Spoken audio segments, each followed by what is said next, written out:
Hey guys, welcome back to my YouTube channel. तो आज हम ड्रैगन गॉड सीरीज को फिर से कंटिन्यू करने जा रहे हैं। तो जैसे कि हमने प्रीवियस चैप्टर में देखा था, कौन की बोलती है कि चलो साथ में करते हैं। जॉनी बोलता है कि ठीक है, पर तुम्हें मेरी लीड को फॉलो करना पड़ेगा। क्वीन बोलती है क्या तुम्हारी लीड को फॉलो करना पड़ेगा? तुम्हें क्या लगता है कि तुम हमसे ज्यादा स्मार्टर हो? जॉनी बोलता है कि वेल हूँ मैं तुमसे ज्यादा स्मार्ट, अगर तुम एग्री नहीं करना चाहते तो हमें ज्वाइन मत करो। जो टीम है वो कम स्ट्रॉन्ग होगी अगर हम एक दूसरे से एग्री नहीं करेंगे, तो ऐसे भी कोई फायदा नहीं होगा। क्वीन बोलती है कि क्वीन क्यों, ये जो तुम्हारा फ्रेंड है ये कुछ ज्यादा घमंडी नहीं है? कौन की बोलती है कि मैंक्विन मेरी बात सुनो, मैंक्विन तुम्हारी जो स्ट्रेंथ है वो अनडाउटली बहुत ज्यादा स्ट्रॉन्गेस्ट है, पर कमांड की बात की जाए तो मैं विश्वास करती हूँ इसके ऊपर। मैंक्विन ध्यान से सोचो, तुम्हें पता है कि ऑब्वियसली इतनी ज्यादा स्ट्रॉन्ग नहीं है, पर फर्स्ट प्लेस 2 बार प्रीवियस टेस्ट में जीतना ये सब लांजवानियों की कमांडिंग की वजह से हुआ है। मैंक्विन अगर तुम मेरे ऊपर ट्रस्ट करते हो तो इसकी टर्म्स को एक्सेप्ट कर लो, इसके साथ काम करने से हम शक में पक्के चले जाएंगे। मैंक्विन बोलते ठीक है, अगर ऐसी बात है तो मैं इसे ट्रस्ट नहीं करती हूँ इसके ऊपर, पर मैं तुम्हारे ऊपर ट्रस्ट करती हूँ। चलो, अगर मुझे ये ठीक नहीं लगा आगे तो मैं छोड़ जाऊंगी इसकी टीम को। कौन के बोलते ठीक है। जॉनी सोच रहा था कि मैंने कभी नहीं सोचा था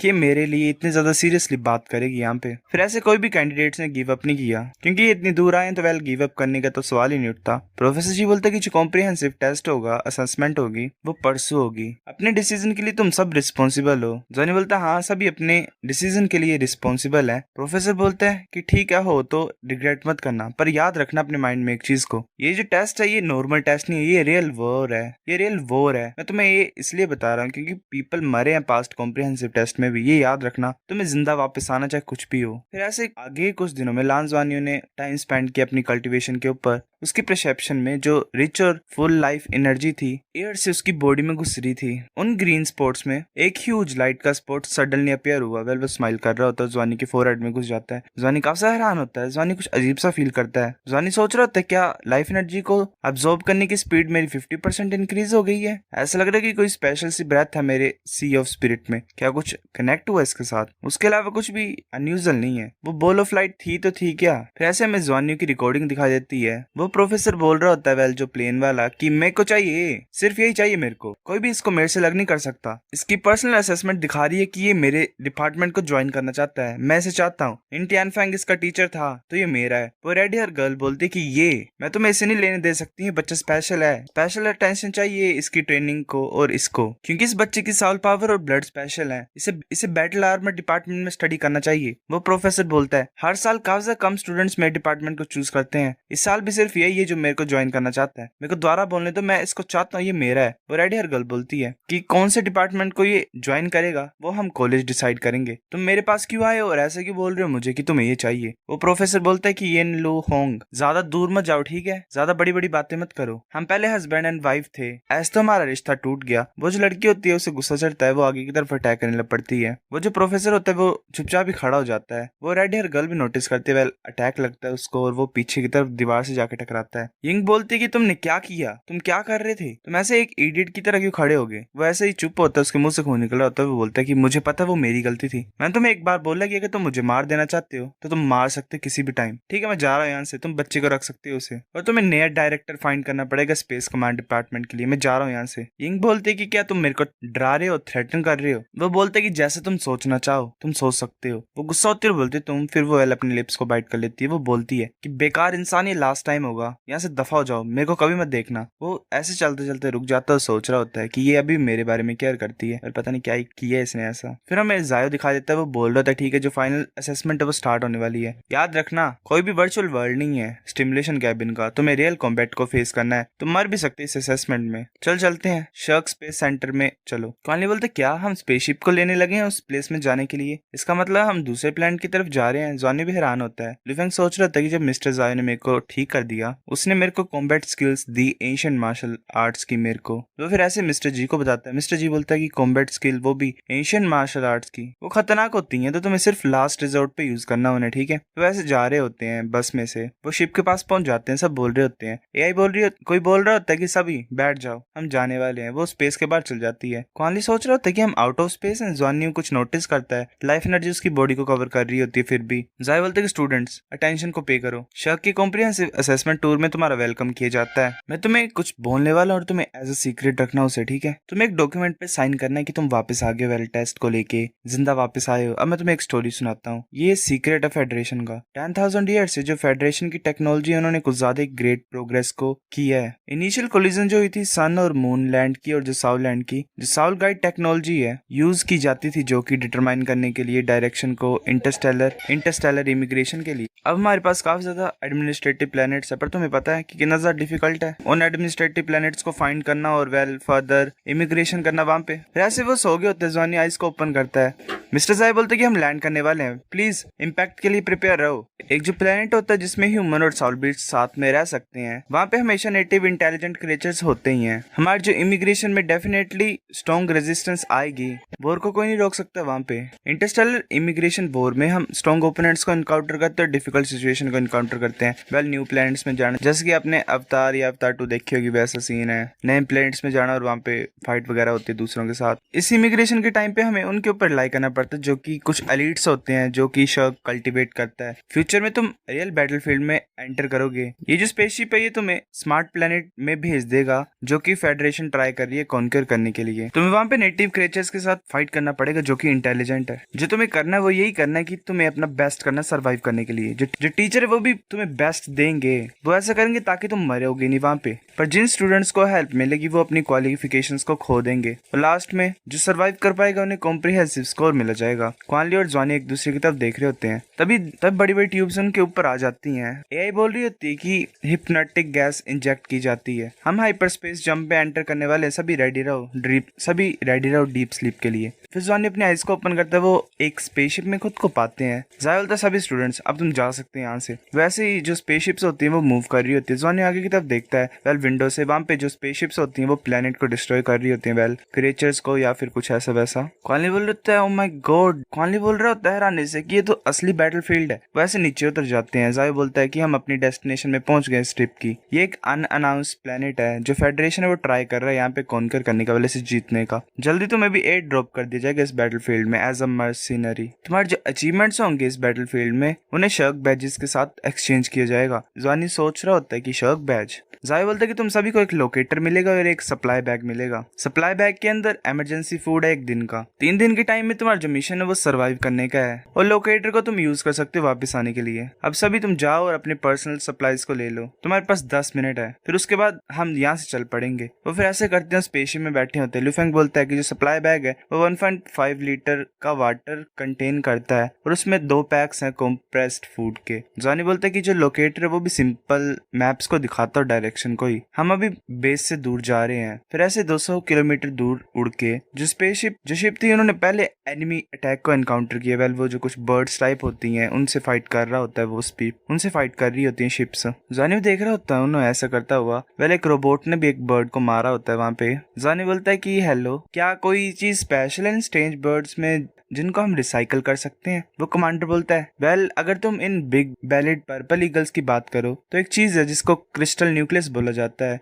वो वेल इन्हीं बर्ड्स के अंदर, इन्हीं जितने भी लिविंग क्रिएचर्स हैं इस प्लेनेट में उनके सर के अंदर है। ये जो क्रिस्टल न्यूक्लियस होता है ये इन क्रिएचर्स को पावर देता है एब्जॉर्ब करने के लिए, जो कि एनर्जी होती है हेवन और अर्थ की उसको। ये उसकी तरह है जैसे साउल मास्टर्स के अंदर सी ऑफ स्पिरिट होती है, पर ये सॉलिडिफाइड वर्जन होता है। ये एक ग्रेट इफेक्ट देता है साउल मास्टर की स्पिरिचुअल कल्टीवेशन के ऊपर। तो अगर तुम एक क्रिएचर को मारोगे तो भूलना मत, ठीक है, कि तुमने उसके क्रिस्टल न्यूक्लियस को लेना है, फिर तुम बेस में वापस आके इसे मेरिट के साथ एक्सचेंज कर सकते हो। जॉनी बोलता है शुक्रिया। जॉनी सोच रहा होता है कि ये जो क्रिस्टल न्यूक्लियस है तो सच्ची मुच्ची बहुत ज्यादा अच्छा है। फिर ऐसे 500 किलोमीटर दूर चल जाते हैं वो बेस के। कमांडर बोलते हैं कि जितने भी स्टूडेंट्स है वो कूद जाओ, तुम्हारा असेसमेंट अभी स्टार्ट होती है। बच्चे बोलते हैं क्या, ये तो अभी भी 200 मीटर्स ऊपर है ग्राउंड से। कमांडर अपनी सारी रिंग्स को एक्टिवेट कर लेते हैं, जो कि 7 रिंग्स होती हैं। वो बोलता है तुम खुद जाओगे कि मैं तुम्हें यहाँ से गिराऊं? बच्चे हैरान हो जाते हैं। जॉनी बोलते हैं क्या तुम सभी रेडी हो? लुफेंग बोलता है हाँ। क्वानली बोलता है कि वेल अगर हम सेफली लैंड करेंगे तो रेडी हूँ मैं। बिंग भी अपने सर को हिला लेता है, मैंक्यून और क्वानक्यू भी अपने सर को हिलाते हैं। जॉनी बोलता है चलो चलते हैं। वो फिर नीचे कूद जाते हैं। जॉनी बोलता है कि ठीक है हमने सेफली लैंड कर लिया है। वेल क्वानली को जॉनी ने पकड़ा होता है अपनी ब्लू सिल्वर ग्रास से। वो सोच रहा होता है क्वानली कि मेरे को लगा था कि मैं तो मरने वाला हूँ। लुफेंग बोलता है कि जो ट्रांसपोर्ट फ्लीट थी वो वापस चल गई है, जो असेसमेंट है वो ऐसा लग रहा है कि फाइनली स्टार्ट हो गया है। जॉनी फिर पीछे नोटिस करता है। बिंग वहां पे आ जाता है, बोलता है कि लांस जॉनी सभी यहाँ पे हैं, अब से हम तुम्हारी लीड को फॉलो करेंगे। क्वीन भी चुप होती है। फिर वो बोलती है कि कुछ चीजें मैं क्लियर करना चाहती हूँ स्टार्टिंग से ही। जॉनी बोलता है कि पहले मैं ये बोलना चाहता हूँ कि सभी मेरी लीड को फॉलो करना, अगर तुम्हारे कोई डाउट्स होंगे होंगे या फिर कोई क्वेश्चन होंगे वो तभी पूछना जब हम किसी सेफ जगह पे होंगे, ठीक है। बिंग बिंग हाँ कर देता है। क्वीन बोलती है मैं ये बोलना चाहती हूँ कि अगर कोई लाइफ थ्रेटनिंग सिचुएशन होगी तो मैं भाग जाऊंगी टीम को छोड़ के, मेरे को ब्लेम मत करना तब। जॉनी बोलता है कि ठीक है हम समझते हैं। सेकंड यही बात है कि हमें ये डिसाइड करना पड़ेगा कि हम स्पॉइल्स को कैसे डिस्ट्रीब्यूट करेंगे, वेल वो जो न्यूक्लियस मिलेगी ने उनको। क्वीन बोलती कोई आइडियाज है तुम्हारे पास? जॉनी बोलते कि स्पॉइल्स को 10 हिस्सों में करना, ठीक है, मैं 3 हिस्से लूंगा और तुम सभी को एक एक मिलेगा। इक्वल डिस्ट्रीब्यूशन सूटेबल होगी हमारी पहली कोऑपरेशन के लिए। क्वीन बोलते तुम इसे इक्वल डिस्ट्रीब्यूशन बोल रही हो, मैं स्ट्रॉन्गेस्ट हूँ तो मेरे को क्यों नहीं ज्यादा मिलेगा? जॉनी बोलते कि सभी के डिफरेंट डिफरेंट रोल्स होते हैं टीम में, मेरी जो ज्वाइनिंग है उससे तुम सभी की स्ट्रेंथ 30% इंक्रीज हो जाएगी एटलीस्ट। अगर तुम एग्री नहीं करते तुम यहाँ से जा सकते हो। क्वीन गुस्सा हो जाती है, कौन के उसे पकड़ती है और बोलते कि शांत हो जाओ तुम। जॉनी बोलता ठीक है ट्राई करते हैं, अगर तुम्हें लग रहा है कि तुम्हें कुछ नहीं मिल रहा है मेरी लीड के अंडर काम करके तो तुम अकेले भी एक्ट कर सकते हो, फिर चलो कंटिन्यू करते हैं। अब क्वीन चुप होती है, फिर बोलते ठीक है सिर्फ इस टाइम ही। जॉनी बोलता ठीक है चलते हैं हम। फ्रेंजी तुम पाथ फाइंडर होगे, चब्बी और मैं तुम्हें फॉलो करेंगे। बिंग, टियान और लियांग तुम सभी फ्रंट पे होगे, फिर तुम्हें कॉन्की और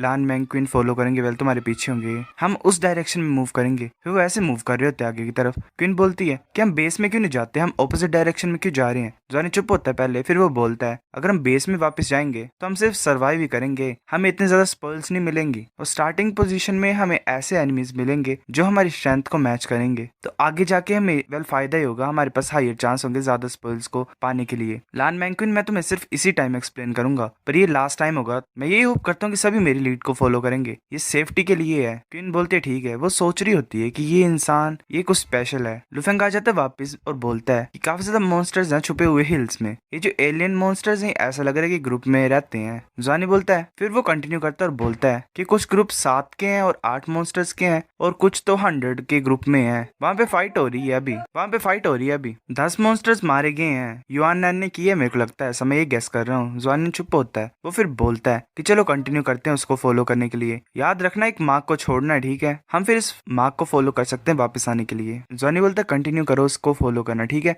और याद रखना कि एक मार्क छोड़ दिया करो ताकि हम फिर उस मार्क को फॉलो करके तुम्हारे तक पहुंच पाए। हमारी जो स्ट्रेटेजी है नेक्स्ट पीरियड ऑफ टाइम के लिए वो यही है कि हमने युआन नैन को फॉलो करना है जो कि फाइट कर रहा है मॉन्स्टर्स के साथ आसपास, वो पक्के लार्ज मॉन्स्टर्स को अट्रैक्ट करेगा, हमें बस उसके मारे हुए उनको पिकअप करना है। वो फिर ऐसे जा रहे होते हैं। क्वीन बोलती है इस तरीके से हमें ज्यादा कुछ नहीं मिलेगा। जॉनी बोलते वो अकेला है और उसके पीछे मॉन्स्टर्स पड़े होंगे, इसके पास टाइम ही नहीं होगा मॉन्स्टर क्रिस्टल को निकालने का, तो वो हमारी टर्न होगी उन्हें कलेक्ट करने की। बिंग सोच रहा होता है क्या बेमतलब की हमें चीजें मिलेंगी, उसका टीममेट भी बोल रहा था ग्रेट है। क्वीन भी हैरान हो जाती है और बोलती है ये इंसान तो। जॉनी बोलते मैं अच्छा हूँ है ना, चलो चलते हैं। फिर ऐसे वो युआन नैन के पीछे मतलब उसे फॉलो करते रहे, उन्हें रास्ते में स्मॉल मॉन्स्टर्स मिले, प्लान जॉनी ने जाने दिया जल्दी। फिर उन्होंने कुछ बॉडीज देखी, मतलब 24 की मॉन्स्टर्स की।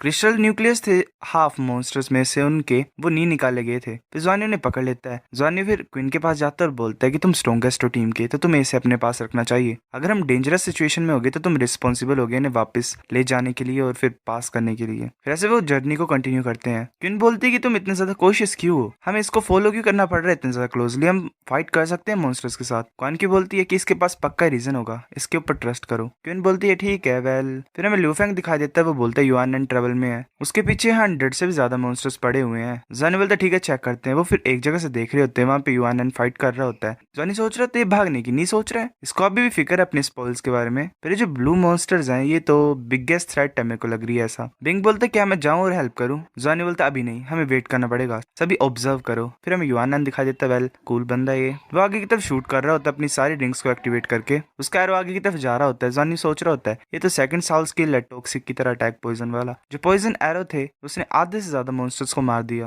फिर वेल एक अटैक आ रहा होता है युआन नैन की तरफ, युआन नैन भी शूट करता है पर उसका जो अटैक होता है वो एरो होता है वो टूट जाता है उस अटैक से, उस मॉन्स्टर के। युआन नैन आगे तक देख रहा होता है, वो एक मॉन्स्टर होता है जिसके सिर के ऊपर हॉर्न होता है। युआन नैन बोलता है तुम लीडर हो, वो आगे की तरफ शूट करता है। वो जो मॉन्स्टर होता है वो भी अपने हॉर्न से एक लेजर टाइप को शूट करता है, उसके एरो और लेजर का कोलिजन होता है और एक एक्सप्लोजन होती है। एक बच्चा बोल रहा होता है तो थर्ड साल स्किल थे एक्सप्लोडिंग एरो, जिसका काफी हाई टेम्परेचर होता है। जो लीडर था वो युआन नैन को ऐसे मतलब हिलने नहीं दे रहा था अपनी पोजीशन से। फिर ऐसे जो छोटे मोटे मॉन्स्टर्स थे वो भी उनके पास आने लग पड़े उन दोनों की फाइट के बीच में। युआन नैन ऊपर की तरफ अपना अटैक यूज करता है, रेन स्पिरिट टाइड, उसका जो एरो होता है वो आसमान में जाता है और एक बहुत बड़ा ग्लो होता है और ऊपर से काफी ज्यादा एरोज ऐसे रेन की तरह नीचे गिर रहे होते हैं और उन मॉन्स्टर्स को मार रहे होते हैं। जो सिल्वर लाइट थी जो ऊपर से गिर रही थी स्काई से, उसने परफेक्टली सभी मॉन्स्टर्स को हिट किया और उन्हें मार दिया। जॉनी सोच रहा होता है कि युआन नैन ने अपनी फर्स्ट साल स्किल को अभी मतलब यूज किया, कंसंट्रेशन ऑफ स्पिरिट, जितने भी इसके एरो थे लाइट के के उनमें ट्रैकिंग इफेक्ट है। युआनएन हुई तो सच्ची मुच्ची कावजा ओसम है, उसने सारे छोटे छोटे मॉन्स्टर्स को मार दिया होता है, सिर्फ लीडर ही बचा होता है। वो लीडर एक एनर्जी बॉल को क्रिएट करता है ऊपर, वो एनर्जी बॉल शाइन करता है और एक थंडर टाइप उसकी तरफ आ रही होती है युआनएन की तरफ। बिंग बोलता है रुको, क्वीन बोलती है ये ब्लू सन की पावर को वेल बोरो कर पा रहा है। वेल वो जो ब्लू लाइट ऊपर आई होती है वो सन होता है उनका, दो सन है, एक ब्लू और एक पिंक टाइप का। वो युआनएन के पास ही पहुंच जाती है, युआनएन की आइज ग्लो करती है, युआनएन बड़ी मुश्किल से डोज करता है उसे। युआनएन पीछे की तरफ जा रहा होता है, थक गया होता है, वो आगे भाग रहा होता है, वो जो लीडर होता है वो उसके पीछे पड़ा होता है। क्वीन सोच रही होती है कि जो वो कोशियस था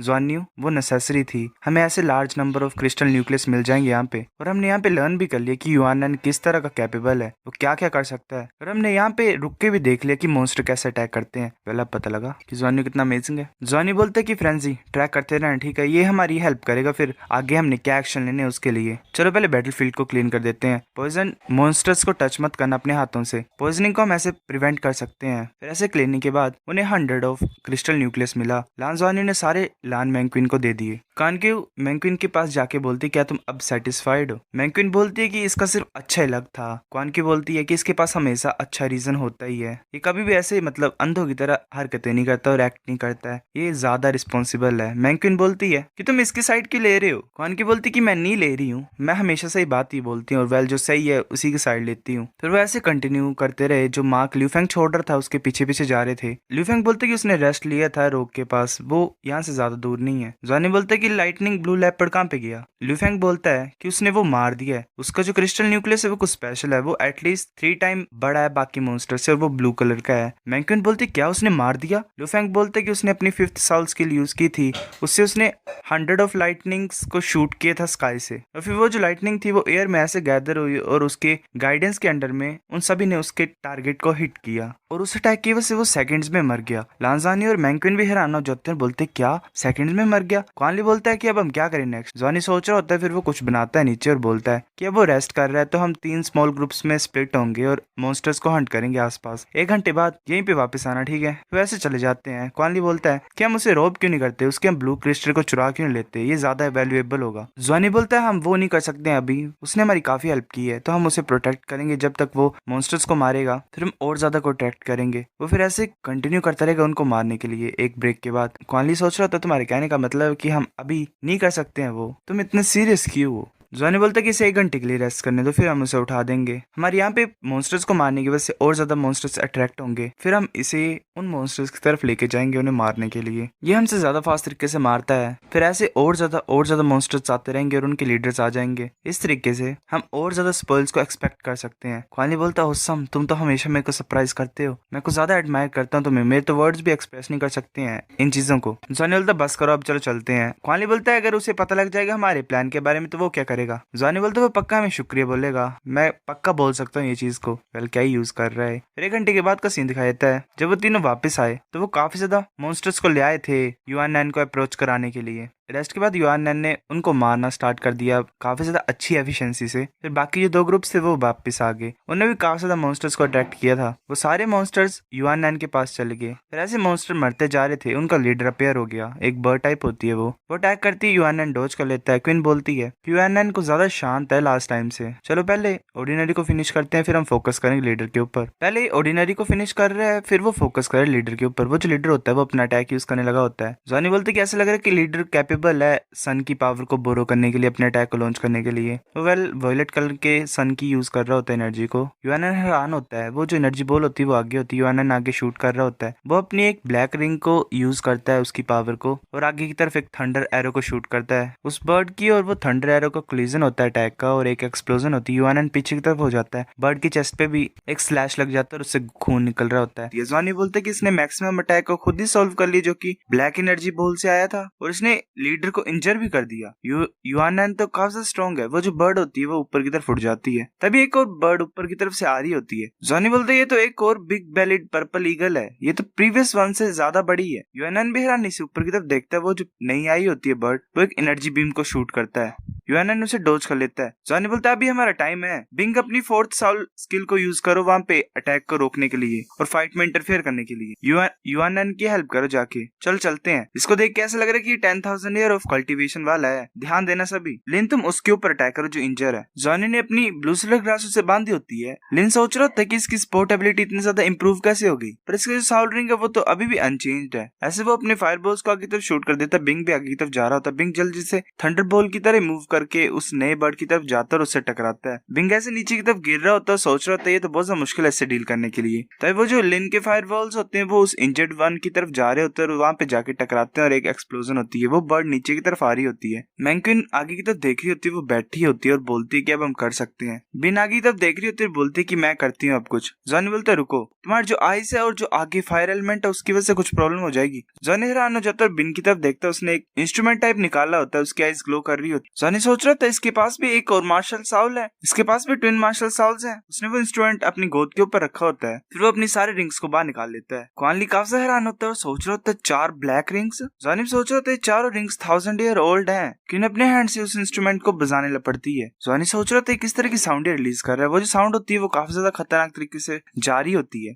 जॉनी और क्वानली काफी हैरान होते हैं, वो बोल रहे थे ये तो आवाज बहुत ज्यादा घटिया है। वैसे बजाते जा रही होती है और एक बर्ड की तरफ अपनी साउंड वेव्स को भेजती है। मैंक्विन बोलती है कि जो फर्स्ट साउल स्किल है वो पावर इंटरफियरेंस है। ये ऐसी साउल स्किल है जो फ्लाइंग क्रीचर्स की फ्लाइट को डिस्टर्ब करती है। चलो मूव करते हैं। वो फिर बर्ड ऐसे गिर रहा होता है, दूसरा वाला भी। जॉनी बोलता है कि चब यहाँ पर रहेगा और बाकी मेरे को फॉलो करो। यूएनएन थोड़ा सा इंजर होता है, वो हैरानी से पीछे की देख रहा होता है। वहां पे लुफेंग आ गया होता है, वो बोलता है कि हम तुम्हारे हेल्पर्स हैं, हमें फॉलो करो। फिर ऐसे वो जो बर्ड साउंड वेव्स की वजह से नीचे गिरा होता है उसकी तरफ लिन के फायर बॉल्स आ रहे होते हैं। वो फिर ऊपर की तरफ लेजर को शूट करता है और उन फायर बॉल्स को डिस्ट्रॉय कर देता है। जॉनी बोलता है क्वान की, जॉनी बोलता है क्वान क्यू। वो क्वान क्यू जॉनी की तरफ आ रही होती है। वो जो बर्ड होता है वो ऊपर की तरफ एक बॉल को क्रिएट करता है एनर्जी के। जॉनी क्वान क्यू को अपने दोनों हाथों से पकड़ के ऊपर की तरफ उठाता है। वो अपना अटैक यूज करता है जिससे वो मिस्टीरियस क्रिएचर की आइज अपीयर हो जाती है और वेल आइस रिलीज होती है, जिसकी वजह से वो जो बर्ड होता है वो पूरी तरह से फ्रीज हो जाता है। बिंग जल्दी से आ रहा होता है आगे की तरफ, वो स्वॉर्ड वाला भी आ रहा होता है आगे की तरफ। वो दोनों उस बर्ड की तरफ अटैक करते हैं जो कि फ्रोज हुआ होता है। उसकी पूरी बॉडी में क्रैक्स पड़ जाते हैं। तभी सन की तरफ से एक लेजर टाइप आ रही होती है बिंग की तरफ। जॉनी बोलता है कि इसके जो अटैक्स है वो पूरी तरह से रुके नहीं है, ध्यान से। बिन काफी ज्यादा हैरान होता है, वो भी अपनी थंडर को ऊपर की तरफ शूट करता है। जब दूसरी वाली बर्ड की तरफ लिन अपने फायर से अटैक कर देता है, फिर वो स्वॉर्ड वाला और ल्यूफेंग वहां पे जाते हैं और उसे मार देते हैं। बिंग टियानलिंग ने तो अपने वाले को खत्म बोला ही क्यों। उसकी बात सुन के ल्यूफेंग भी सोच रहा था इसने तो अभी बोल ही दिया। मैंक्विन भी सोच रही होती कि कितना सा बेवकूफ है। जॉनी उसके हाथ को पकड़ लेता है और वो क्रिस्टल उसके हाथ में दे देता है। जॉनी बोलता है ले लो इसे, हम ऐसे ही प्रॉफिट नहीं कर सकते एक फ्रेंड की मेहनत के ऊपर। ये तुम्हारा है, ये तुम्हारा है। हम अंडरस्टैंड कर सकते कि तुम्हारा सीक्रेट होगा तो कोई भी नहीं पूछेगा उसके बारे में, पर तुम्हारा प्लान क्या अभी, क्या तुम अकेले काम करोगे। वो काफी ज्यादा खुश होता है, वो जॉनी के हाथ को पकड़ लेता है और बोलता है तुम कुछ ज्यादा नाइस हो। मैंक्विन काफी ज्यादा हैरान होती है। यूएनएन बोलते है कि मेरे पास अभी कोई भी प्लान नहीं, जो मॉन्स्टर यहाँ पे वो डरावने हैं। मैं सच्ची मुझे तुम्हारे साथ जाना चाहती हूँ, पर जॉनी बोलता है मेरे साथ चलो। क्वानली बोलता है कि ये इंसान 5th रिंग तक कल्टीवेट कर पाया, ये तो अनबिलीवेबल है, इसकी हरकतों से तो लग ही नहीं रहा। मैंक्विन बोल रही होती है कि वैली टैलेंट के ऊपर ही होता है सब कुछ। जॉनी बोलता है हम सभी यहीं पे हैं, तो तुम्हें ध्यान देना, ठीक है, अपने सीक्रेट को प्रोटेक्ट करना है। मैं गैस करने दो, अगर तुम हमारे साथ रहोगे तो कोई पॉसिबिलिटी होगी कि तुम्हारा जो सीक्रेट है वो रिवील हो जाएगा, है ना। यूएनएन बोलता है कि तुम्हें कैसे पता।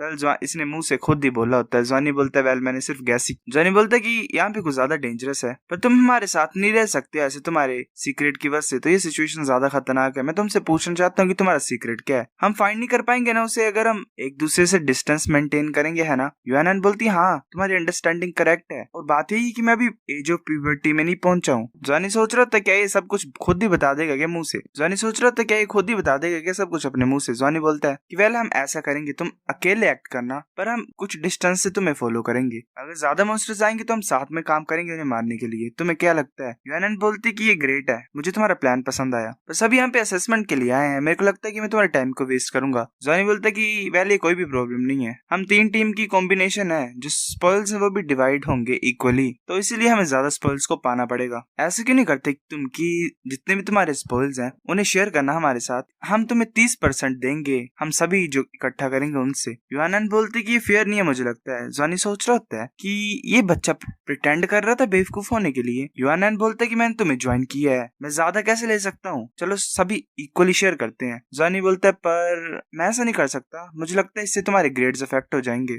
यूएनएन युआनन बोलते कि कोई ग्रेड्स इफेक्ट नहीं होंगे, मैं रिकमेंडेड स्टूडेंट हूँ, मैं ऑलरेडी शर्क में एडमिट हो गया हूँ। जॉनी हैरान हो जाता और बोलता है क्या रिकमेंडेड, ठीक है चलो सभी इक्वली शेयर करते हैं। युआनन काफी खुश होता और बोलता है ये अच्छा है, मेरे को टीम मिल गई, शुक्रिया। वो बोलता है कि तुम्हारा नाम क्या है ब्रो। जॉनी बोलता मेरा नाम लान ज़्वान्यू है। युआनन बोलता है कि मेरा नाम युआनन है, क्या मैं तुम्हें ब्रो ज़्वान्यू बोल सकता हूँ। फिर ऐसे वो जा रहे होते हैं और अपने ग्रुप के पास पहुंच जाते हैं। जॉनी बोलता है कि युआनन ने डिसाइड किया कि वो हमें ज्वाइन करेगा, पर इसके पास सीक्रेट है, तो रात में सभी 30 मिनट दूर रहेंगे इससे, और ये अपने स्पर्ल्स को भी शेयर करेगा हमारे साथ। मैंक्विन बोलती है कि मुझे तुम्हारे साथ बात करनी है। वो फिर ऐसे ले जाती है जॉनी को और बोलती है मुझे लगता है कि हम कुछ ज्यादा ही गलत कर रहे हैं इसके साथ, अगर ये एंटर नहीं कर पाएगा अकेडमी में तो सारी हमारी गलती होगी। जॉनी बोलता है क्या तुमने इंटरनल रिकमेंडेशन के बारे में सुना है, ये ऑलरेडी शर्क में एडमिट हो चुका है, तुम समझ रहे हो। मैंक्विन काफी ज्यादा हैरान होती है और बोलते क्या इंटरनल रिकमेंडेशन, वो सोच रही थी तो मेरे को इतनी ज्यादा देर नहीं दिखाना चाहिए उसे, है ना। फिर ऐसे युआनन ने ज्वाइन कर लिया लान ज़्वान्यू की टीम को, तो लान ज़्वान्यू ने एक नई स्ट्रेटजी फॉर्म की। बाकी रिस्पॉन्सिबल थे अट्रैक्ट करने के लिए मॉन्स्टर्स को और गार्ड करने के लिए, और युआनन था रिस्पॉन्सिबल उन्हें मारने के लिए।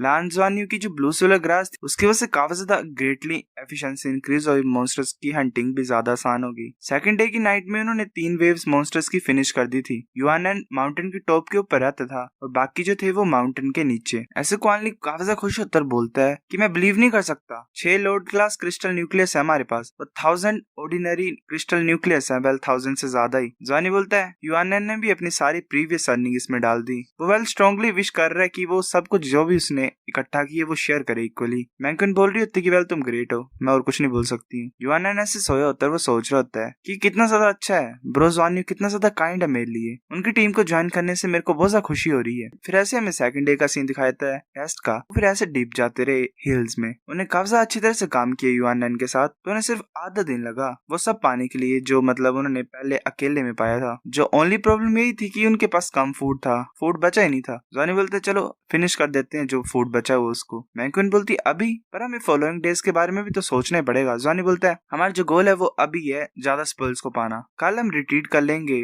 असेसमेंट के एंड से पहले। मैंक्विन बोलती सिर्फ 2 दिन ही फाइट करना, वेल बात है कि फाइट कर सकते हैं हम बिना खाए और बिना पिए, वेल 1 दिन तक बिना खाए कुछ, तो हम हंट क्यों नहीं करते। जॉनी बोलता है हम रिस्क नहीं ले सकते हैं, हमेशा याद करो कि जो लालच है वो बुरी बला है, और ये बात याद रखो कि ये रियल बैटलफील्ड है जिसमें लाइफ और डेथ की बात है। मैंक्विन बोलती है, क्वानी चुप होती है। मैंक्विन बोलती है मैं फील कर सकती हूँ कि तुम क्वालिफाइड हो लीडर बनने के लिए। फिर ऐसे सभी हिल्स के डीप में गए, वहां पे मॉन्स्टर्स को मार रहे थे वो। 2 राउंड फाइटिंग के 2 राउंड्स के बाद वो जंगल में वापस आ गए। जो स्पॉइल्स थी वो ये थी कि उन्होंने 16 लॉर्ड क्लास क्रिस्टल न्यूक्लियस को इकट्ठा किया था और 3643 ऑर्डिनरी क्रिस्टल न्यूक्लियस को इकट्ठा किया था। जॉनी बोलता है कि जो हमें मिला है मुझे लगता है कि हम क्वालिफाइड होंगे शर्क में एंटर करने के लिए। जो फर्स्ट ऑप्शन है वो ये है कि हम वापस जा सकते हैं ताकि हम अपनी स्पर्ल्स को प्रोटेक्ट कर सकें असेसमेंट के एंड होने से पहले। जो सेकंड ऑप्शन है वो ये है कि इस जंगल की एज में जाना है और वेल फाइट को कंटिन्यू करना है, उससे हम अपने स्पर्ल्स को मैक्सिमाइज कर सकते हैं रात तक। चलो वोट करते हैं। फिर वोटिंग का रिजल्ट एक ही था कि सभी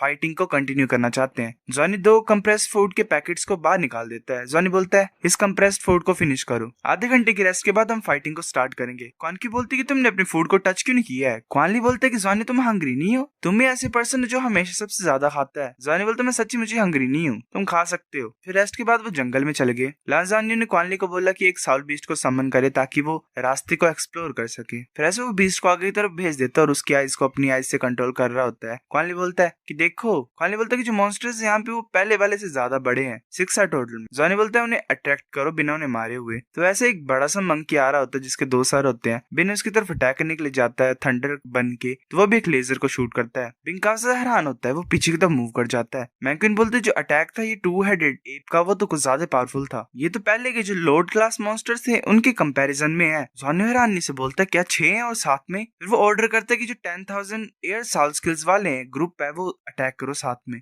फिर युआनन अपना अटैक यूज करता है 5th साल स्किल का थंडर स्पिरिट ड्रम, वो ऊपर की तरफ शूट करता है और ऊपर से काफी सारे थंडर एरो नीचे गिर रहे होते हैं और उन बीस्ट के ऊपर गिर रहे होते हैं। जॉनी बोलता है लान मैंक्विन डिस्ट्रैक्ट करो इन्हें, सभी अपने स्ट्रॉन्गेस्ट अटैक को तैयार करो। मैंक्विन अपने हाथों को साथ में ले आती है और स्नो स्टॉर्म को क्रिएट करती है। वो जो स्नो स्टॉर्म होता है वो एप को कंफ्यूज कर रहा होता है। फिर क्वानली बोलता है move emerald green devil bird bird, वो जो बर्ड होती है वो जल्दी से जाती है और एक एप के सर के आंख में घुस जाती है। वो जोर से चिल्लाता है। जॉनी बोलता है कौन क्यों, हमारी टर्न है। कौन क्यों बोलते ठीक है। जॉनी फिर उसे ऐसे पावर अप करता है। वो अपनी मार्शल साउल फ्यूजन एबिलिटी को यूज करती है, deep blue gauge. Voice appear होती है और उस एप को पूरी तरह से जमा देती है। जॉनी बोलता है अटैक करो, इसे मारो। वो जो डेविल बर्ड होती है वो आगे की तरफ जा रही होती है। लिन भी अपनी फायर बोल्स को आगे की तरफ करता है। सोर्ड वाला अपनी स्वॉर्ड को स्लैश करता है। कॉर्नियो अपने आई शार्ट्स को भेजती है। बिंग भी जा रहा होता है आगे की तरफ अटैक करने के लिए अपनी थंडर से। ऐसे वो अटैक कर बैठते हैं। बिंग बोलता है कि ठीक है, सब कुछ कंप्लीट है। जॉनी बोलता है चलो बैटलफील्ड को क्लीन करते हैं। जॉनी सोच रहा होता है कि ये तो कुछ ज्यादा डेंजरस हो गया था। अगर वो पहले अटैक करते हमारे ऊपर तो हम तो मर जाते उनके हाथों से। जॉनी ने वो क्रिस्टल पकड़ा होता है और बोल रहा होता है ये जो क्रिस्टल न्यूक्लियस है तो मिक्सचर है 2 कलर्स का। बाकी प्रीवियस मॉन्स्टर्स के केस में वो हेड में होता था, पर ये तो एप की चेस्ट के अंदर निकला। चलो सभी रेस्ट करते हैं और फिर रिट्रीट करेंगे बाद में। इस फाइटिंग ने कुछ ज्यादा एनर्जी हमारी यूज कर ली है और आज के लिए हम डीप ब्लू गेज को यूज नहीं कर पाएंगे। जो डेंजर इन वुड के अंदर छुपा हुआ है वो तो हमारी प्रिडिक्शन से भी ज्यादा खतरनाक है। मैंक्विन बोलती है अभी भी अंधेरा नहीं हुआ है। जॉनी बोलता है कि हम आगे फॉरवर्ड मूव नहीं कर सकते हैं, मैं रिस्क में नहीं डाल सकता हूँ तुम्हारी लाइफ को। बिंग बोलता है मैं भी एग्री करता हूँ। यूएनएन खुशी से बोलता है कि मैं भी एग्री करता हूँ ब्रो जॉनी से। मैंक्विन बोलती है कि तुम तो बस ही करो, तुम ऐसे बात करते हो जैसे तुम बच्चे हो। यूएनएन बोलता है कि सच्ची बात है, मैं भी बच्चा हूँ। मैंक्विन बोलती है गुस्से से चुप करो, मुझे पता नहीं कि तुम किस तरह से 5th रिंग तक पहुंचे हो। फिर ऐसे सभी हंस रहे होते हैं। थर्ड टाइम के बाद जॉनी बोलता है कि ठीक है सभी रेस्ट करते हैं फ्रेंजी, एक हाई प्लेस को फाइंड करो गार्ड करने के लिए। तब जो सन होते हैं ऊपर वो ग्लो करने लग पड़ते हैं। जॉनी सोच रहा होता है कि क्या हो रहा है यहाँ पे, क्या मॉन्स्टर्स है आसपास। तब ल्यू फेंग जो स्काउटिंग के लिए किया होता है, एक एक्सप्लोजन होती है, वो पीछे की तरफ मूव करता है। जॉनी बोलता है हमें ध्यान ही बोल पाता है और उसके ऊपर भी एक्सप्लोजन का इफेक्ट होता है। जॉनी भी होश जाता है। मैंक्विन भी साथ में होती है, वो भी ऐसे गिर जाती है। पूरी टीम के ऊपर इफेक्ट पड़ता है। जॉनी के मुंह से खून निकल रहा होता है। वो सोच रहा होता है क्या स्पिरिट इम्पैक्ट। जॉनी ऐसे गिरा होता है फिर भी वो कोशिश करता है और बोलता है सभी भागो। वो सब भाग रहे होते हैं। जॉनी ने लू फेंग और क्वानली को पकड़ा होता है। वो सोच रहा होता है हम तो जो चीज आ रही है उसके अगेंस्ट में कुछ नहीं कर पाएंगे। ऐसा क्यों हो रहा है, ये तो जंगल की एज है, फिर भी इतना ज्यादा टेरिफाइंग मॉन्स्टर आ कह सकते हैं यहाँ पे। जॉनी पीछे की तरफ देखता है तो वहाँ पे एक एप होता है जो कि उड़ रहा होता है, जिसके 2 हेड होते हैं और वेल विंग्स निकल आए होते हैं। जॉनी सोच रहा था ये तो 2 हेडेड एप्स का लीडर है। वेल ये तो सच्ची बात है, अगर मॉन्स्टर्स मारे जाएंगे तो उनका लीडर तो आएगा ही। जॉनी बोलता है सभी सामने आ जाओ, यूआनएन अपने अटैक को लॉन्च करो इसे रोकने के लिए। लैंड मैंक्विन तुम भी अटैक करो। वो जो यूआनएन ने एरो शूट किया होता है, एप उसे डिफ्लेक्ट कर देता है और नीचे की तरफ मारता है। मैंक्विन उसे डॉज कर लेती है। जॉनी की तरफ आइस क्रिस्टल को भेजता है, एप उसे रोक लेता है। एप एक और लेजर बीम को अपने विंग से भेजता है। जॉनी उसे डॉज कर लेता है। ऐसे ही यूआनएन अपने फिर एरोस को शूट करता है उस एप की तरफ। मैंक्विन अपने इंस्ट्रूमेंट को बजाती है और पावर इंटरफेरेंस को यूज करती है। वो जो एप होता है वो नीचे गिर रहा होता है। यूआनएन सोच रहा होता है टॉक्सिक गैस ज्यादा हो गई है। वो अपनी 3rd साल स्किल को यूज करता है, फायर स्पिरिट किलर। उसका एरो आगे की तरफ जाता है और एप को जला रहा होता है। जॉनी सोच रहा होता है जो टॉक्सिक गैस उन पॉइजनस एरो ने एक्युमुलेट की थी वो एक्सप्लोड हुई द्वारा। वो जल्दी से रोर करते हुए आ रहा होता है। बिंग बोलता है मैं कर सकता हूँ। बिंग अपनी सारी साउंड रिंग्स को कंप्रेस करता है और एक ब्लैक रिंग को फॉर्म करता है। एक थंडर बॉडी उसे कवर कर लेती है पीछे से। वो आगे की तरफ थंडर को शूट करता है। इसने भी अपना विंग का अटैक किया होता है आगे की तरफ, पर वो जो थंडर होती है वो उस अटैक को डोज करके एप के पास जाती है और एप के सर से टकराती है। बहुत बड़ी एक्सप्लोजन होती है। यूआनएन सोच रहा होता है कि इसकी एक्सप्लोसिव पावर तो अमेजिंग थी। मैंक्विन भी सोच रही होती है कि जो साउल स्किल की सिनर्जी थी, वेल जो साथ में काम कर रहे थे वो 4 साउल स्किल्स की पावर थी साथ में, और ये सेल्फ मेड साउल स्किल है। क्वानली भी आगे की तरफ हैरानी से देख रहा होता है, सोच रहा होता है ये सडनली ऐसा कैसे हो गया, हम लाइफ एंड डेथ क्राइसिस में कैसे पड़ गए हैं। सभी इतने ज्यादा मेहनत कर रहे हैं और हार्ड फाइट कर रहे हैं, सिर्फ मैं कुछ हेल्प नहीं कर पा रहा हूँ। बिना जॉनी के हेल्प से तो मैं कुछ भी नहीं हूँ। नहीं, मेरे को ये ठीक नहीं लग रहा है। अपनी टीम के लिए मुझे स्ट्रॉन्ग बनना ही पड़ेगा। वो गेट ऑफ समनिंग को ले आता है और बोलता है कि मैं अपनी सारी मेंटालिटी को तुम देता हूँ, प्लीज किसी पावरफुल बीस्ट को समन करो। तभी उसकी आईज ग्लो होती हैं और वो सोच रहा होता है ये ओरा गेट ऑफ समनिंग से आ रहा है, मैंने तो कभी फील ही नहीं किया, पर मैं उन्हें कैसे बाहर निकालूं। ये पहले जॉनी करता था। मैं इतना ज्यादा वीक क्यों, मैं क्यों इतना ज्यादा वीक? नहीं, मैं वीक नहीं बनना चाहता हूँ, मैं स्ट्रॉन्ग बनना चाहता हूँ। उसके मुंह से खून निकलता है और वो गेट ऑफ समनिंग से लगता है। क्वानली फील कर पा रहा होता है डिफरेंट कनेक्शंस को साउल बीस्ट के साथ। वो सोच रहा होता है कि कनेक्शंस को मैं फील कर पा रहा हूँ, मेरे को मिल गया तुम। तभी एक बेयर बाहर निकल आता है। वो अर्थ का बेयर होता है जिसकी 1000 ईयर ऑफ कल्टीवेशन होती है। क्वानली ऐसे बैठा होता है, सोच रहा होता है तुम्हें कभी पता नहीं लग सकता कि तुम किस चीज के लिए कैपेबल हो अगर तुम ट्राई ना करो। जो मेरी मेंटालिटी है वो फाइनली 500 पॉइंट्स को एक्सीड कर गई है। वो जो बेयर होता है वो आगे एप की तरफ अटैक करने के लिए जा रहा होता है। मैंक्विन अपनी 2nd साल स्किल को यूज करती है। वो बोलती है कि हमें इसके स्पिरिट अटैक्स को रोकना पड़ेगा। मैंक्विन का अटैक एप को लगता है एप जोर से रोर करता है। वो सन की पावर को बोरो कर रहा होता है। जॉनी बोलता है नहीं। वो अपने ओरा को रिलीज करता है। बेयर भी पीछे की तरफ जा रहा होता है। बिंग भी ऐसे ही, बिंग को भी इन्फ्लुएंस हो रहा होता है, मैंक्विन को भी। सब पीछे की तरफ मूव कर रहे होते हैं। वो रोर करता है द्वारा। बिंग ऐसे गिरा होता है। वो जो बीस्ट होता है वो जल्दी से अटैक करने के लिए आ रहा होता है बिंग की तरफ। जॉनी जल्दी से अपनी ब्लू सीरो ग्रास को भेजता है और बिंग को पीछे की तरफ खींच लेता है। देता है। वो फिर जॉनी की तरफ देखता है, बीस्ट जॉनी उसकी तरफ देख रहा होता है। मैंक्विन बोलती है लांस जॉनी। वो सोच रही होती है करना क्या चाहता है, एप किंग के साथ ही अकेले फाइट करना चाहता है, पर ये ऑर्डिनरी 10,000 ईयर साउल बीस्ट नहीं है। जॉनी आगे पहुंच गया होता है। वो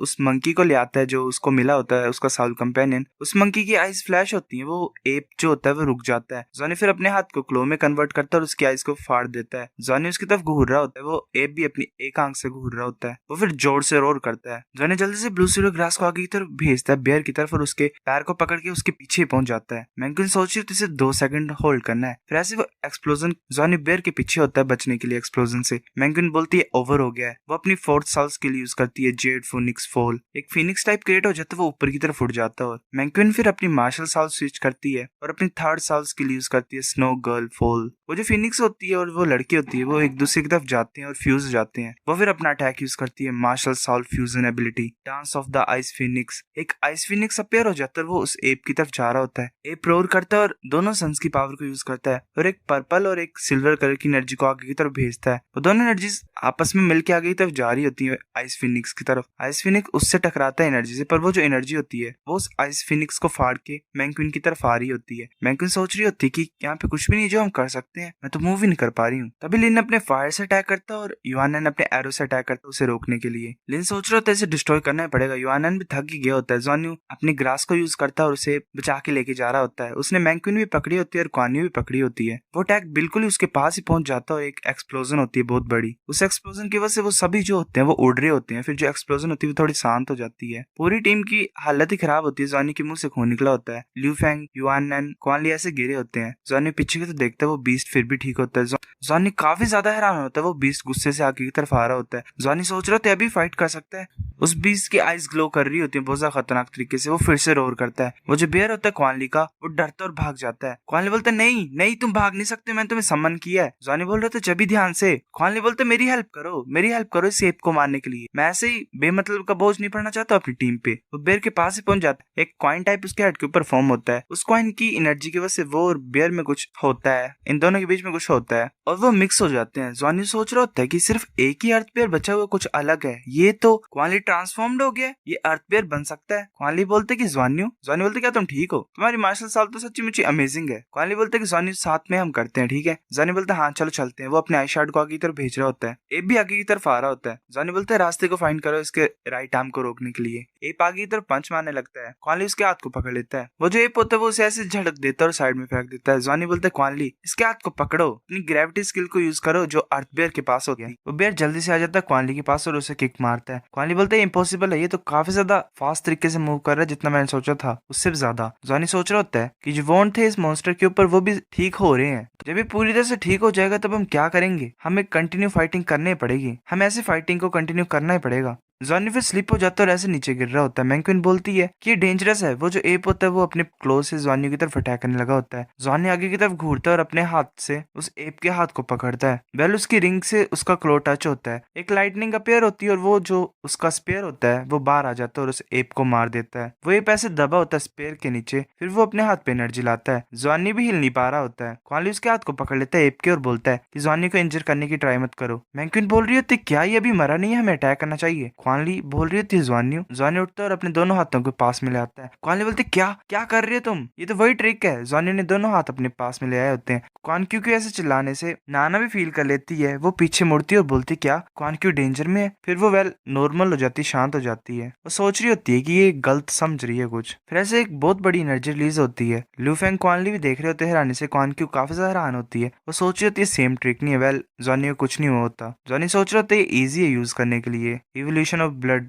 के साथ जो मैंने लर्न किया था, अब मेरे पास एक new martial soul fusion technique है। जॉनी ने एक स्पेयर टाइप को क्रिएट किया होता है जिससे वो उस एप के हेड को डिस्ट्रॉय कर देता है। जॉनी से बेहोश होने लग पड़ता है, बोलता है क्वानली मेरे को पकड़ो। क्वानली नीचे आ जाता है। जॉनी उसके ऊपर गिर जाता है। जॉनी काफी ज्यादा खुश होता है और बोलते है ग्रेट, ऐसा भी सर्वाइव कर पाए। फिर ऐसे में बताया जाता है कि जब लांस जॉनी का ब्लड लाइन इवॉल्व हुई तो उसने और टीचर होंग बिन ने कुछ अटेम्प्ट्स को किया। जो उसकी ब्लड लाइन की इवोल्यूशन थी उसने न्यू चेंजेस लाए थे उसके मार्शल साउल फ्यूजन टेक्निक में। जो दोनों हाथ होते हैं उसके डिफरेंट सोल्डरिंग्स वाले, वो डिफरेंट फ्यूजन स्किल्स को एक्टिवेट करते हैं। पहली सोल्डरिंग है वो राइट हैंड की ब्लड लाइन के साथ मर्ज होती है और एक फ्रोजन ड्रैगन स्पेयर को समन करती है, जिसके पास सुपर पेनिट्रेशन स्ट्रेंथ है, फिजिकल पियर्स वेल 100%। मतलब ये इंजर करेगा ही किसी को भी, चाहे जितना मर्जी खतरनाक डिफेंस क्यों ना हो उसका। लांजान्यू इसके ऊपर लाई किया और इसकी वजह से जो एप था उसका पूरा हेड ही डिस्ट्रॉय हो गया। रात के टाइम पे युआनन और लिंगडोंग के अलावा सभी उठ गए थे एक एक करके। वो दोनों काफी ज्यादा थक गए थे, युआनन और लिन, क्योंकि उन्होंने काफी ज्यादा एनर्जी का यूज कर लिया था, इसलिए उन्हें टाइम चाहिए ज्यादा रिकवर करने के लिए।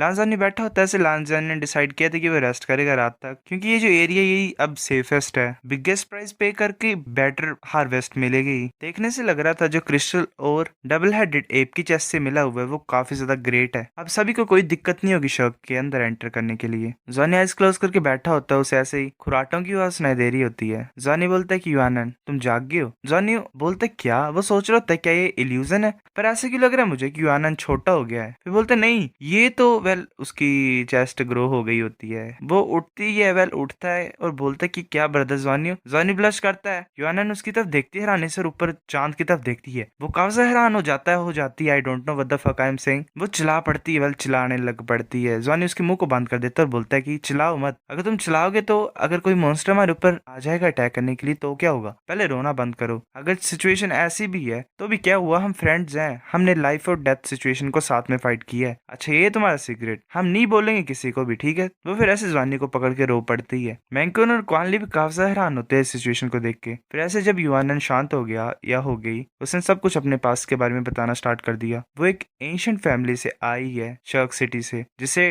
टाइटन ग्रेट एप फैमिली बोला जाता है। उसके जो फादर हैं उन्होंने फेडरेशन आर्मी को फॉलो किया था एलियन प्लेनेट डेवलपमेंट के लिए। वेल किसी न्यू प्लेनेट पे गए थे वो। उस टाइम पे वो 7th प्लेनेट पे गए थे, जो कि अब फेडरल के अंडर है। वेल गवर्नमेंट है एक तरह से फेडरल, जिसे एल्वियन स्टार बोला जाता है। जो लाइफ है एल्वियन स्टार पे वो काफी ज्यादा शांति भरी है, पर उन्हें शांति कुछ ज्यादा ही प्यारी है। वो 1000 ऑफ ईयर तक जीते हैं, उनकी लंबी एज होती है। युआनन के फादर को वहां पे युआनन की मदर मिली, वो प्यार में पड़ गए और उन्होंने शादी कर ली।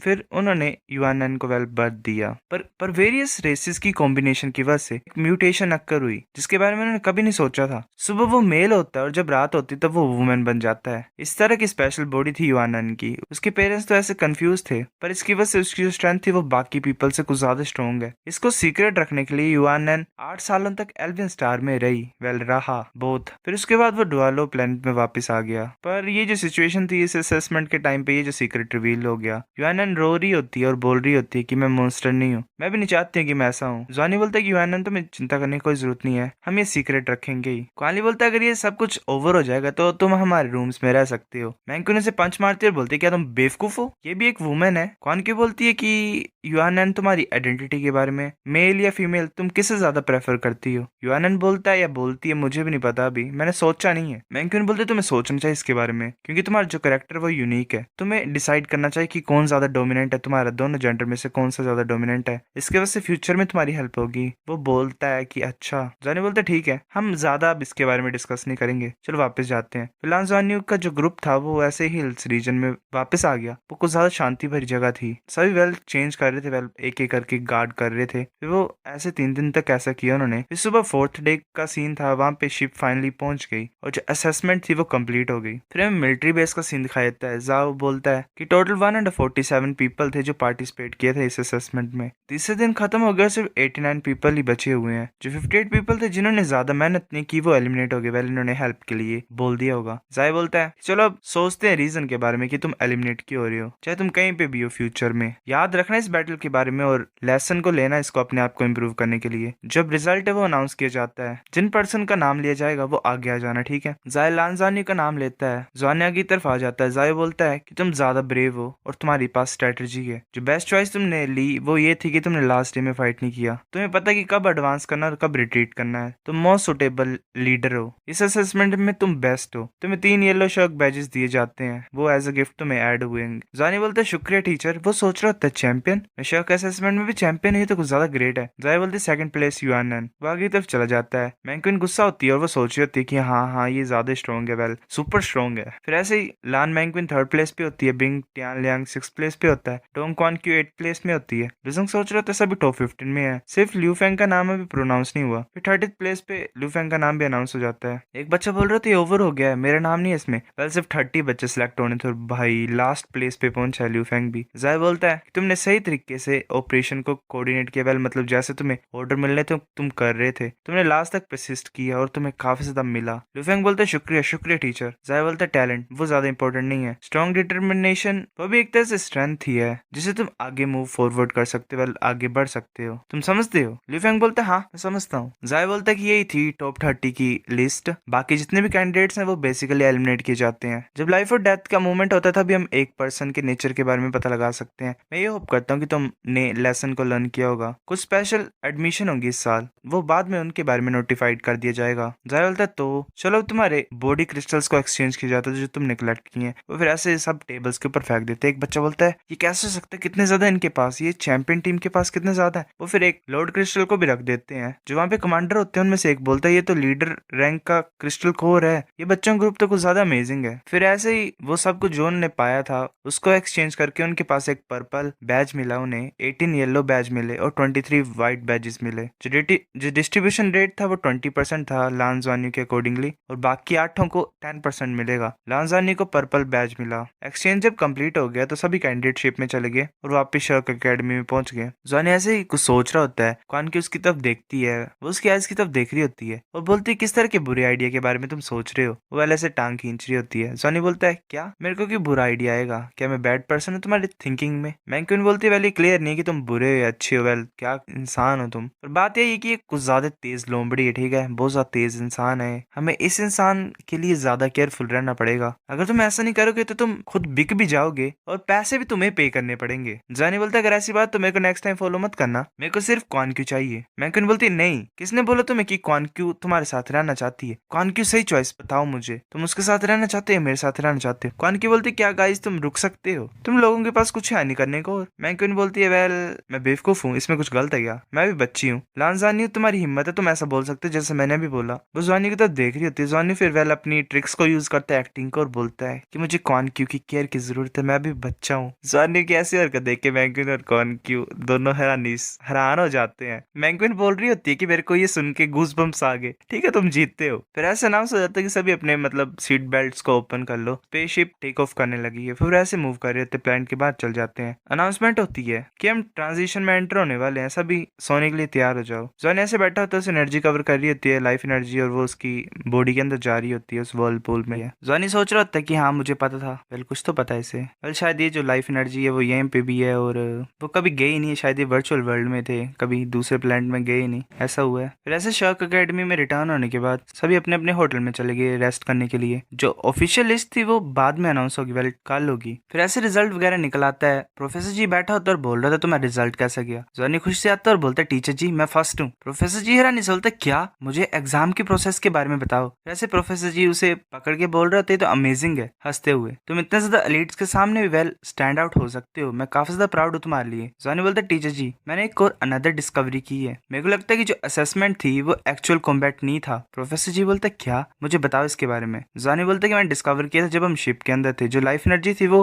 वहीं पे थी हमेशा, वो कभी कम हुई नहीं। और फिर तुम्हें पता ही है कि अगर लाइफ एनर्जी सेम रह रही है, स्टेबल रह रही है, तो उसका क्या मतलब है। तो जॉनी ने अपने हाथ में वो बॉक्स टाइप पकड़ा होता है। प्रोफेसर जी हैरान होता है, बोलता है क्या पर्पल रैंक बैज तुम्हें कैसे मिला। जॉनी बोलता है कि चेंज करके हमने क्रिस्टल कोर जो था लार्जेस्ट लॉर्ड रैंक का उसे एक्सचेंज किया इसके साथ। प्रोफेसर जी गुस्सा होता है, बोलता है मेरे को कुछ ज्यादा गुस्सा आ रहा है, मैं काफी लंबे टाइम से शर्क में स्टडी कर रहा था, मेरे को भी पर्पल रैंक बैज जो था वो सिर्फ एक ही टाइम मिला था। जॉनी बोलता है टीचर मैं तुमसे कुछ पूछना चाहता हूँ, मैं पर्पल बैज से क्या एक्सचेंज कर सकता हूँ। प्रोफेसर बोलता है कि तुम काफी सारी चीजों को एक्सचेंज कर सकते हो पर्पल बैज के साथ, तुम इससे टांग सेक्ट की टेक्निक्स को भी एक्सचेंज कर सकते हो। अगर एग्जाम्पल की बात की जाए तो purple demon eyes with spirit power, ये तुम्हारी विजन को ग्रेटली इंक्रीज कर सकती है और सेम टाइम पे स्पिरिचुअल अटैक मेथड भी है। जॉनी सोच रहे थे तो ग्रेट है, सबसे ज्यादा इंपॉर्टेंट मेरे लिए अभी यही है कि मैं अपनी स्ट्रेंथ को इंक्रीज करूं। ये जो पर्पल बैज है तो सच्ची मुच्ची अमेजिंग है। प्रोफेसर जी बोलता है कि वेल अपने गैस के बारे में किसी से भी मत बोलना, ठीक है, वेल वही की ये कभी गए नहीं, दूसरे प्लेनेट में और वर्चुअल वर्ल्ड में थे। जॉनी बोलता है मैं किसी को नहीं बताऊंगा, मेरे को लगता है कि जो स्टोरी इस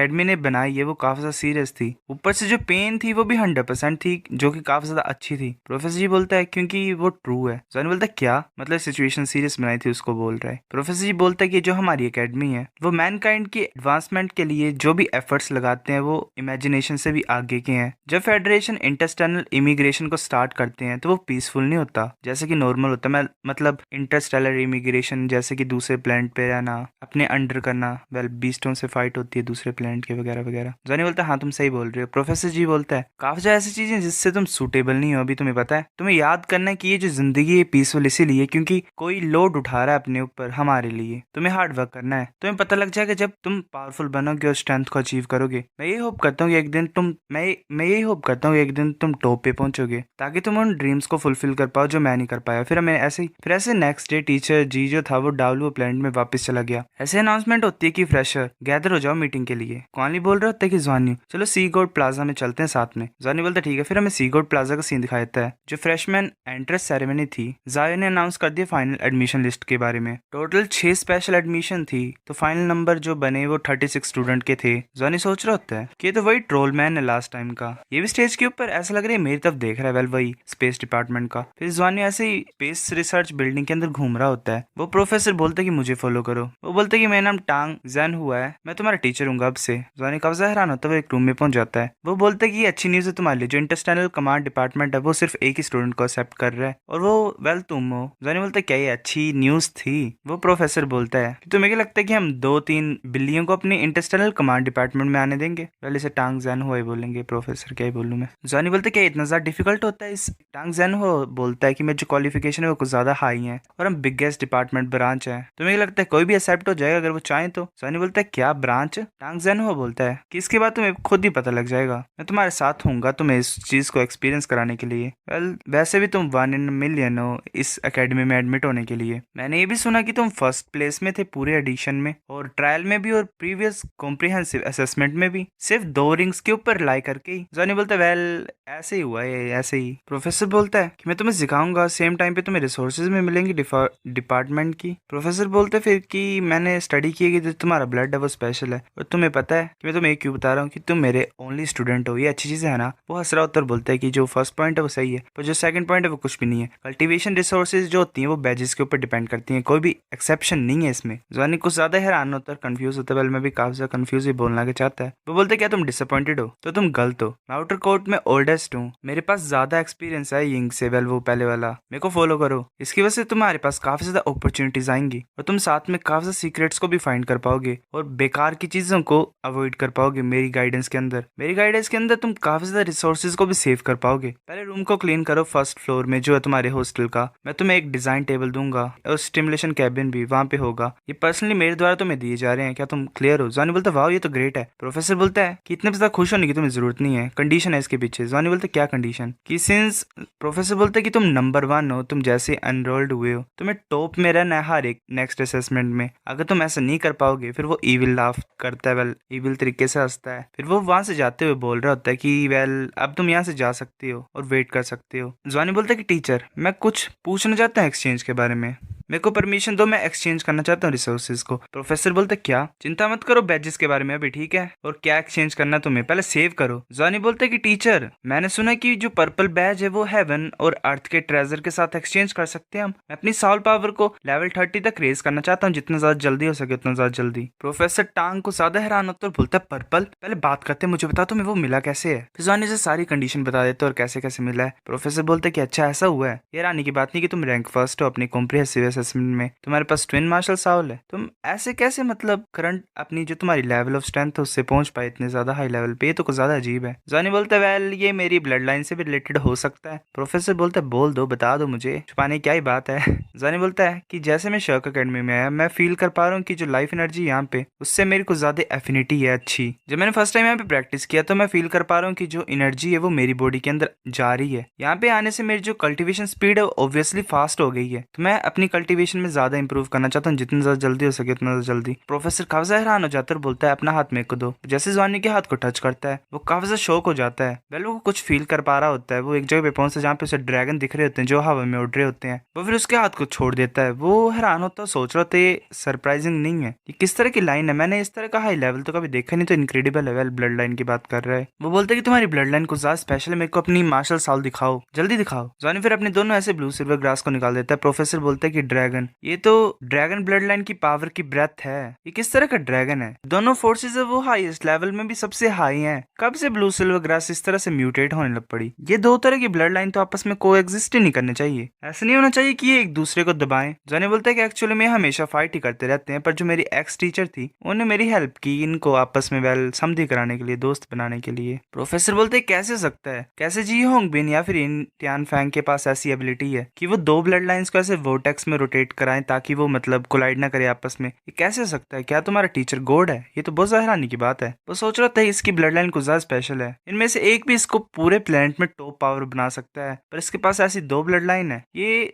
मर भी सकता है किसी भी मोमेंट में अगर जो वोर्टेक्स है वो आपस में कोलाइड करेंगी। पर जो एग्जिस्टेंस है वोर्टेक्स की, जिसकी वजह से जो दो ब्लड लाइंस वो आपस में मर्ज होती जा रही हैं, वो भी वेल ट्रूली अमेजिंग है। प्रोफेसर बोलते हैं कि जॉनियन, क्या तुम अपने टीचर का नाम मुझे बता सकती हो, वो कहाँ पे है? जॉनी बोलते हैं मेरे टीचर का नाम नाना है और वो टैंडाउ स्टार में सिखाती है। जॉनी बोलता है कि टीचर क्या मेरे करंट प्रैक्टिस मेथड सही है? प्रोफेसर बोलते हैं कि वेल मैं इससे ज्यादा अच्छा तो मैं सिखा नहीं सकता, तुम्हारे फाउंडेशन जो वो काफी ज्यादा अच्छे हैं, तुम्हारे जो दोनों ब्लड लाइन है वो मर्ज करना स्टार्ट हो गई है आपस में और थोड़ा सा हिस्सा बन भी गया। तुम्हारा जो टीचर है वो सच्ची मुझे एक्स्ट्राऑर्डिनरी है। क्या तुम्हारी ब्लड लाइन डायरेक्टली ऑब्जॉर्व कर सकती है लाइफ एनर्जी को और तुम्हें असिस्ट कर सकती है? जॉनी बोलता है हाँ। फिर ऐसे जब से लान जॉनी शर्क अकेडमी में आया था उसने सारी प्रोसेस को बता दिया डिटेल में कि वो कैसे कैसे लाइफ एनर्जी को एब्जॉर्ब करता था और उसने शो भी किया। वैसे ही टांग जैनो काफी ज्यादा सरप्राइज था क्योंकि जैसे कि लांजानी की फिजिक है उसकी वजह से स्कूल में प्रैक्टिस करने से इसे डबल मिलेगा, वेल कम एफर्ट्स में ज्यादा मिलेगा। जुआनी फिर बोलते कि टीचर किस तरह के मैं कल्टीवेशन रिसोर्सेज को एक्सचेंज करूं। टीचर उसे कुछ बैजेस देता है येलो और बोलता है ये तुम्हारे लिए, मेरे को पर्पल बैज दे दो। जुआनी सोच रहा था पर्पल बैज, मुझे याद है कि टीचर जी ने बोला था कि जो पर्पल बैज है वो चीजों के लिए एक्सचेंज हो सकता है, पर येलो बैज तो जरा भी एक्सेप्टेबल नहीं है। चलो ये ठीक होगा अभी के लिए। वो बैज रख देता टेबल पे और सोच रहा होता है कि मैं बिलीव करता हूँ अभी अपनी चॉइस पे। टीचर बोलता है कि किसके लिए तुम इसे एक्सचेंज करना चाहते हो, तुम क्या रिडीम करना चाहते हो मुझे बताओ ला। जानी बोलता है कि मैं अपनी साउल पावर को लेवल 30 तक रेज करना चाहता हूँ, जितने ज्यादा जल्दी हो सके उतनी ज्यादा जल्दी। और मेरे को पर्पल डीमन स्किल भी चाहिए, वेल आइज वाली, जिससे मैं अपनी आई साइट को इंप्रूव कर सकूँ और स्पिरिचुअल पावर को भी। प्रोफेसर बोलते तुम्हें कोई भी जरूरत नहीं है पर्पल डीमन आई को बाय करने के लिए। जानी बोलता है क्यों? प्रोफेसर बोलता है कि मैं शर्क में टीचर भी हूँ और टांग सेक्ट का मेंबर भी हूँ, अगर तुम इसे लर्न करना चाहते हो तो मैं तुम्हें ज्वाइन करा सकता हूँ टांग सेक्ट को, और तुम मुझे एज अ टीचर वर्शिप कर सकते हो टांग सेक्ट में भी। मैं तुम्हें टांग सेक्ट की यूनिक टेक्निक्स सिखा दूंगा फ्री में ही। जोनी बोलते क्या ऐसे भी हो सकता है?